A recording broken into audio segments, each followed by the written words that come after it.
पापा, एक और चीज़ जो आपने परसों एक ऑडियो किया था, उसमें आपने कहा था कि मेरी इतनी डांट सुनने के बाद भी तुम मुझसे जुड़ी हो। तो पापा, वो वो सवाल मेरे दिमाग में बार बार घूमता है और मेरे अंदर से जो जवाब बार बार निकलता है, मैंने सोचा मैं उसको शेयर करूंगी आपसे, तभी वो बंद होगा। पापा, भीतर ऐसा आता है कि मैं कैसे कैसे आपको न प्रेम करूं बाबा, उस परमात्मा को कैसे न प्रेम करूं जो अपने साधकों के लेवल तक आकर उन्हें उठाने की कोशिश करते हैं। पापा, मैंने तो आपको देखा है हमारे साथ डांस करते हुए, हमें किस तक करते हुए, हमारे भीतर या हम जिस भी लेवल पे हैं हमें वहां से उठाते हुए मैंने आपको देखा है बाबा, और तो किसी को नहीं देखा बाबा। मैं तो नहीं भूल सकती इतना बड़ा उपकार प्रभु। आपकी पढ़ाई में जितना भी करूं कम है। मैं क्या करूं बाबा, शायद मैं एक्सप्रेस भी नहीं कर पा रही जो 2 दिन में आपके लिए इतना कुछ सोच रही थी, अभी इस वक्त मैं एक्सप्रेस भी नहीं कर पा रही। आप इतने स्पेशल हो भगवान जी, मुझे नहीं पता कि मैं आपको बता भी पाऊंगी कि आप कितने स्पेशल हैं। सारे ब्रह्मांडों में आपके जैसा नहीं है परमात्मा। हे सदगुरुदेव भगवान जी, हे परम पिता परमात्मा, आपके चरणों में शत शत नमन। बहुत सारे सुंदर फूल और ये दिल भी। धन्यवाद परमात्मा। Good morning. प्रणाम आप सभी को। और अर्चना, तुम्हें भी प्रणाम। एक बचपन में घटना घटी मेरे साथ, मैं वो बता रहा हूँ। वहां से अपनी बात शुरू करता हूँ। मैं 5th क्लास में था और मैथ वाली ट्यूशन मैंने ले रखी थी। मेरा मैथ वैसे भी वीक था। मैं मैथ की ट्यूशन में बैठा हुआ था और भी दोस्त बैठे हुए थे। टीचर ने एक बार सवाल समझा दिया कि ये फार्मूला, इस फार्मूले से ये क्वेश्चन ठीक हो जाएगा, इसका उत्तर निकल जाएगा। मैंने करा, मुझसे हुआ नहीं। मेरे साथ जो दोस्त बैठा था उसने भी करा, उससे नहीं हुआ। 2-3 बार हमने कोशिश करी। फिर मेरे दोस्त ने टीचर को कहा कि मुझसे ये नहीं हो रहा है।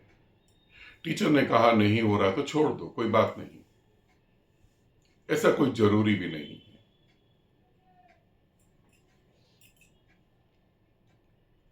और फिर मैंने इसकी बात को सुना, टीचर की बात को, कि ये टीचर तो बहुत ही अच्छा है, नहीं हो रहा तो छोड़ दो, कोई दिक्कत की बात नहीं है। ऐसा ही तो टीचर चाहिए है, यही टीचर तो हम ढूंढ रहे हैं। मगर बात दिमाग में कहीं फंस गई। खैर, उस क्वेश्चन को मैंने छोड़ भी दिया और बाकी क्वेश्चन करे। टाइम खत्म हो गया। टीचर ने बोला कि छुट्टी, चलो अब जाओ घर। मैंने बोला सर, मैं 5 मिनट और रुकना चाहूंगा, मेरे से वो क्वेश्चन नहीं हो रहा, मैं उसे करके ही जाऊंगा। टीचर ने कहा ठीक है, बैठो। मैंने उससे पूछा एक बार आप दोबारा मुझे बता देंगे वो रूल, फार्मूला? टीचर ने बताया और मैंने फिर करा। वो क्वेश्चन मेरा सही हो गया, आंसर मुझे मिल गया जो एग्जैक्ट आंसर था। टीचर ने कहा शाबाश, तुमने अच्छा करा। मैंने कहा मगर सर, एक और क्वेश्चन है मेरे मन में। आपने मेरे दोस्त को कहा नहीं हो रहा तो छोड़ दो, ऐसा क्यों? टीचर ने कहा वो नहीं कर पा रहा तो छोड़ दो, बस, और क्या। मैंने कहा अगर वो फेल हो जाएगा, टीचर ने कहा वो फेल हो जाएगा तो मैं क्या करूं? मेरा उसके फेल और पास होने से कोई मतलब नहीं। मैंने समझाना था, समझा दिए, समझ आए ना आए वो उसकी मर्जी, उसका भाग्य। बाद में ट्यूशन खत्म हो गया, मैं घर आ गया।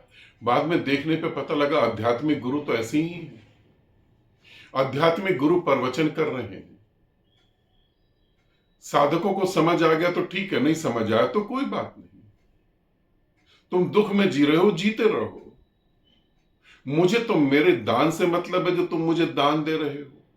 दान में तुम मेरे को इज्जत दे रहे हो, दान में तुम मुझे पैसा दे रहे हो, दान में तुम मुझे गाड़ी दे रहे हो, मुझे उससे मतलब है। तुम्हारे जीवन से तो मतलब नहीं है मुझे।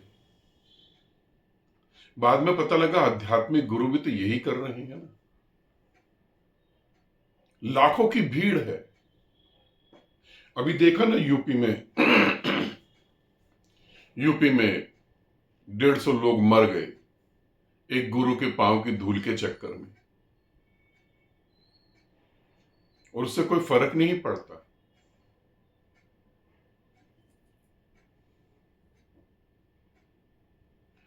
मगर सच में अगर कोई गुरु होगा तो उसका शिष्य अगर दुख भोग रहा है तो उस दुख को वो भी महसूस करेगा।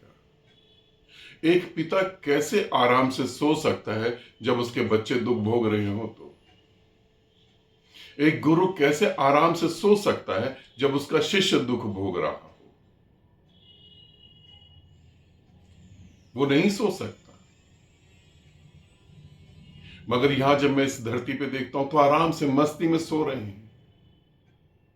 कोई गाय का गोबर खिला रहा है, कोई गाय का बाथरूम पिला रहा है, सब मस्ती में है। गुरु का अर्थ है अपने उस आसन को छोड़ के जो हीरे जवाहरात सोने चांदी से भी बड़ा बहुमूल्य है, उस ऊंचाई को छोड़कर, उस आनंद के सागर को छोड़कर जहां तुम गिरे पड़े हो, जहां तुम मर रहे हो, तुम्हारे तल पर आकर तुम्हें उठाना। तुम वासना में हो तो वो भी उतर के वासना में आके ही तुम्हें उठा पाएगा। खाली प्रवचनों से काम नहीं बनता है, ध्यान रखना। खाली प्रवचनों से तुम्हारा जीवन नहीं बदल सकता। यदि प्रवचनों से बदल सकता तो तुम्हारे पास गीता है, बाइबल है, ग्रंथ हैं, उपनिषद हैं, तो इनसे बदल जाता जीवन फिर। मगर इनसे जीवन बदलता नहीं है। जीवन तो जब बदलता है जब कोई गुरु जहां तुम बैठे हो जिस अंधकार में, उस अंधकार में वो आता है, उतरता है और तुम्हारा हाथ पकड़ता है। वहां से वो तुम्हें उठाता है, तभी तुम उठ पाते हो। और कई बार तो ऐसा भी होता है कि तुम गुरु से ही लड़ने लगते हो। तुम दलदल को, कीचड़ को, उस सड़ती हुई बदबू की जगह को ही स्वर्ग मान के बैठ गए। और जब गुरु तुम्हें वहां से उठाता है तो तुम कहते हो क्यों हमें यहां से उठा रहे हो? यही तो स्वर्ग है। गुरु तुम्हें वासना से निकालना चाहता, तुम कहते हो यही तो स्वर्ग है, यहां से क्यों निकाल रहे हो? मगर तुमने स्वर्ग देखा ही कहां?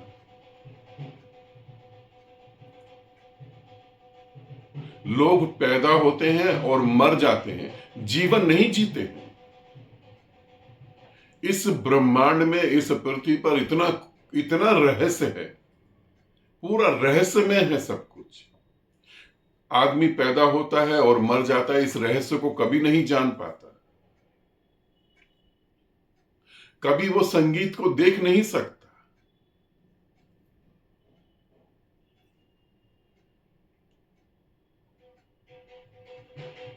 कभी वो खुशबू का स्वाद नहीं ले सकता। यहां बहुत कुछ है।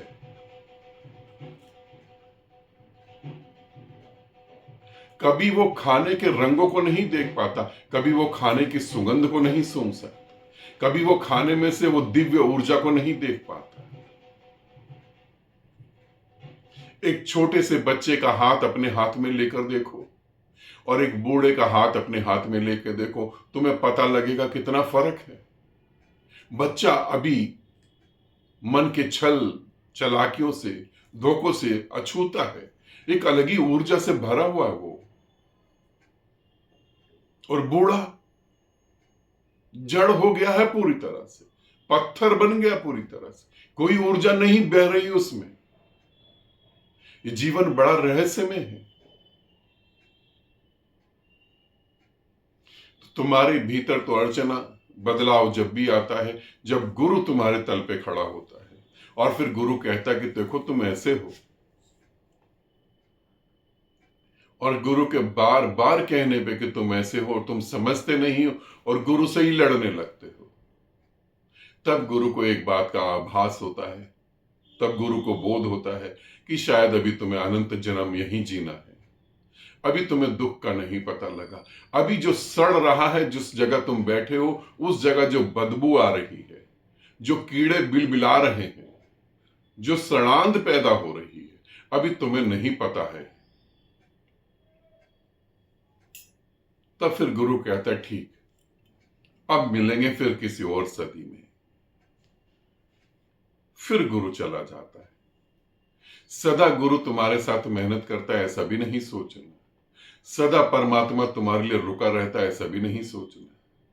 तुम्हें ऐसा लग सकता है कि परमात्मा के पास उतना ही समय है जितना हमारे पास है। नहीं, तुम्हारे पास समय ज्यादा है, उसके पास कम। इतनी डांट सुनने के बाद भी तुम मेरे को नहीं छोड़ पाई।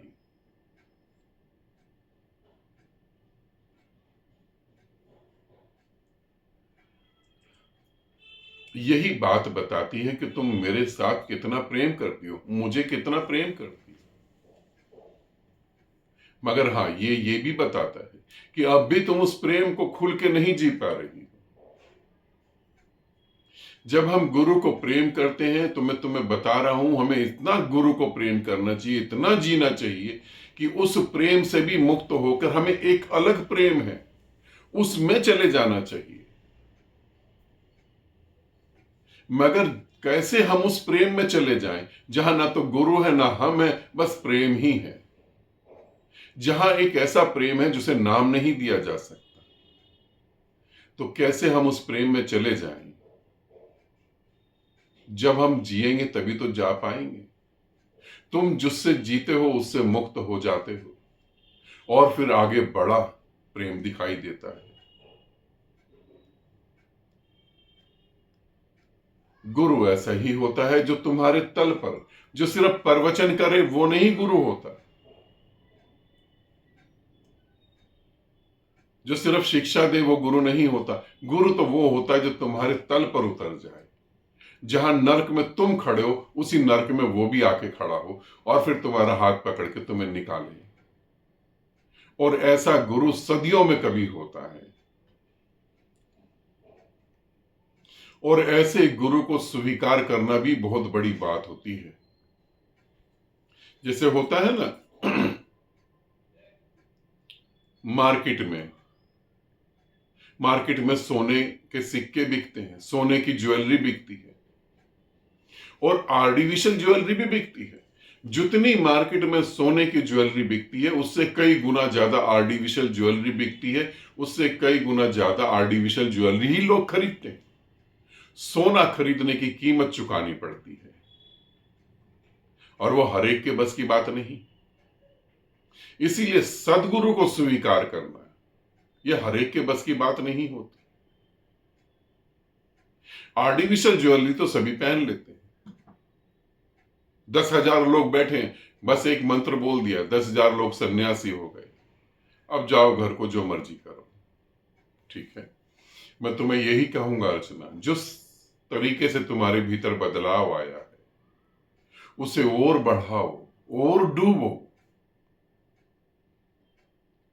तुमने तंत्र साधनाएं करी, तुमने देखा, और डूबो जितना डूब सकते हो। जिन साधकों ने मेरे साथ जुड़ के तंत्र साधनाएं करी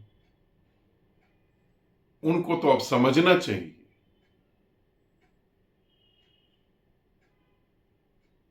कि जब तक हम अपनी वासनाओं से मुक्त नहीं होंगे तब तक हम आगे नहीं बढ़ पाएंगे। ठीक है, बहुत सारा प्रेम अर्चना तुम्हें भी और बहुत सारा प्रेम आप सभी को, जिन्होंने मेरे को ध्यान से बैठ के सुना, उसके लिए बहुत बहुत धन्यवाद आप सभी का।